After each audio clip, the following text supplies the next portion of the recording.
Madam Speaker, after a tumultuous macroeconomic period lasting several decades, and after fiscal reform over the past decade, we have sought to establish a simplified, transparent, and market-informed public sector compensation system that can allow us to attract and retain the talent we need to run the public bureaucracy.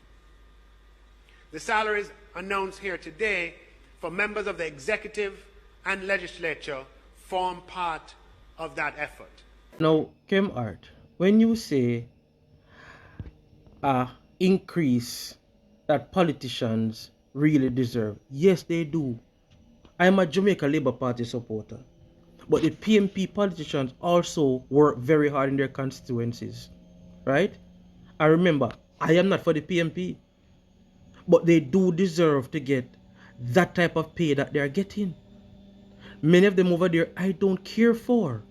But I'm telling you, the job of a politician, it is not easy.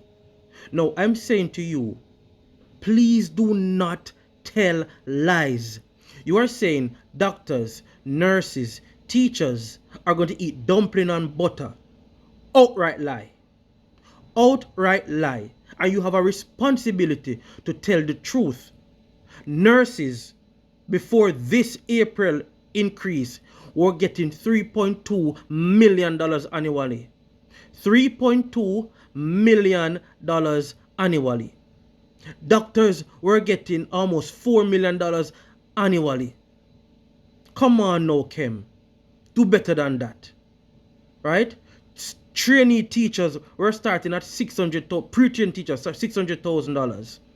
Right? A senior teacher is going on with almost $3 million. It has bumped up significantly now, where nurses are going up close to $9 million, and by next year, nurses will be going home with $11 million.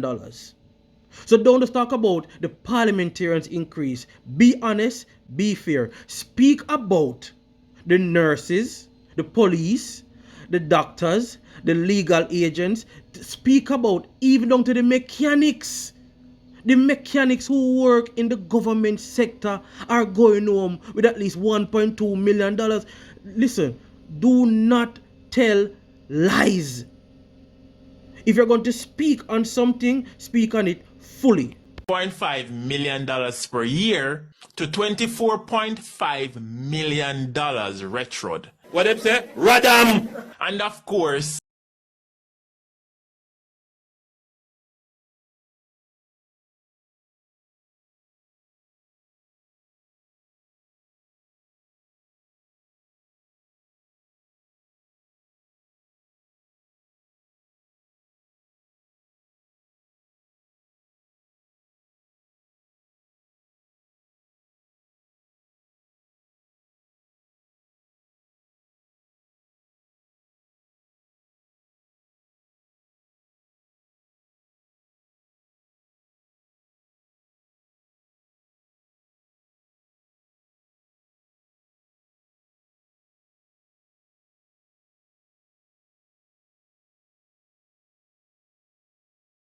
You played a clip, Kim, of the finance minister, the Honorable Dr. Nigel Clark, speaking on the increase and the reason for the increase.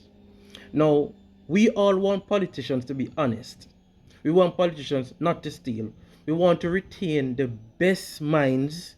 We want to retain the best person for our political representatives.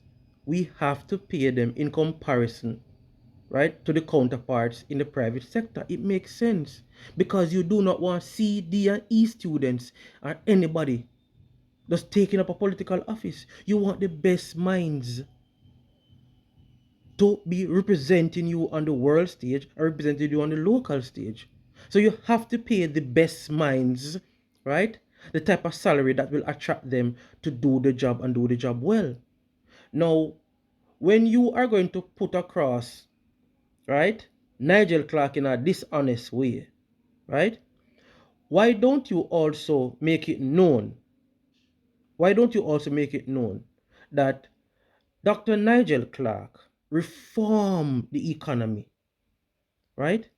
He was the one that spearheaded spearheaded the public sector reform where there was a lump sum of retroactive money granted to all public sector workers, all civil servants, right?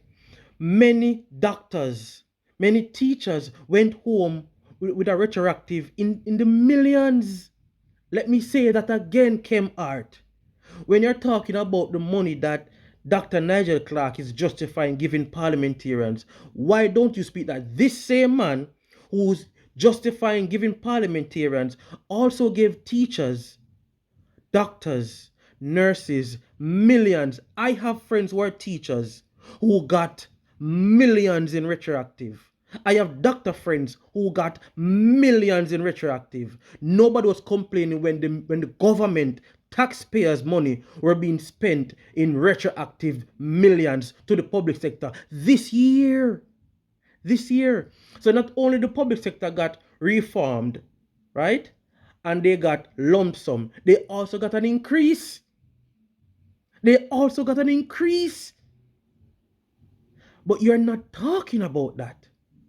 The same Dr. Clark who steered the economy through a world pandemic when Barbados, St. Vincent, St. Kitts, Martinique, Dominica Republic, Bahamas, and all other countries in our region were firing public sector workers, including police and soldiers.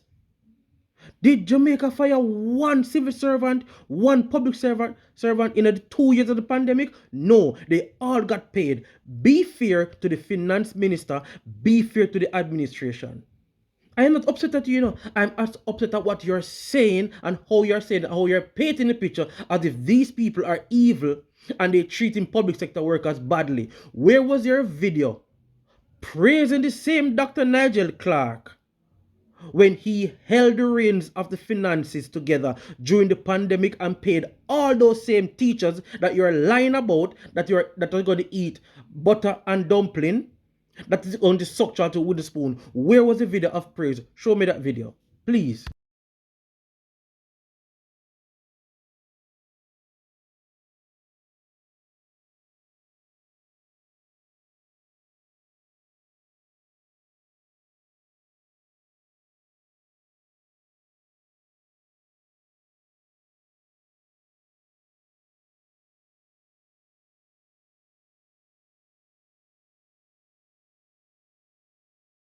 No, Kem Art, again, you are saying that the Dr. Nigel Clark would be getting 24 million, right? The opposition leader and the opposition MPs will be getting, the opposition leader will be getting something like 24 million also, right, in that region, 20 to 24 million in that region, right? And Julian Robinson was representing the opposition leader because Mark Golding was not there. And he said that they have no problem with their increase. These men have served Jamaica, right? And again, you're making it seem as if these men are stealing. If you had taken the time out, Kem Art, and do a little research, you would understand the pay structure. You'd understand how it is calculated, right? But also, you'd understand that these very same men have not gotten an increase in 17 years. Andrew Holness have been in politics for about 20 years. That means that when he entered representational politics, in his third year, from his third year till now, he has not gotten a pay adjustment. Same for Julian Robinson. Now, how do you justify that? Is that okay in your mind, that it is okay for the Prime Minister and other ministers who are serving us to not get a pay adjustment in 17 years, right? They're not stealing the money. They are due this money. But if you look at the percentage rate, the Prime Minister is to get 33% more than the permanent secretary, right? He's to get 25% more than the Deputy Prime Minister and the Finance Minister, all right? So there's a particular constitutional percentage guidelines, and you totally miss that. And then you're making it look as if these men are stealing. Art, are these men stealing any money? Be honest, are they stealing any money?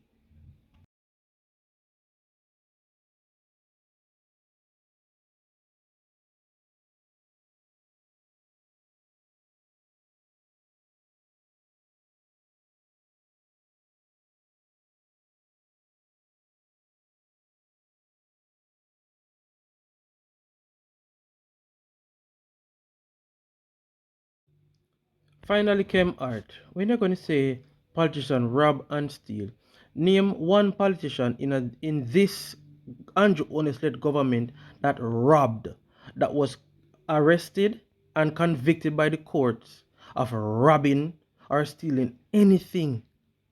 Remember, name a politician from this Andrew Honest-led administration that robbed. Don't do that. You don't have to make up things. You can report on the things in a balanced way and get across your message and still get your viewers and still get your point across. Right? People out here who have the facts and are willing to challenge you like me, right? Just remember that we are here to provide a balanced outcome. Okay?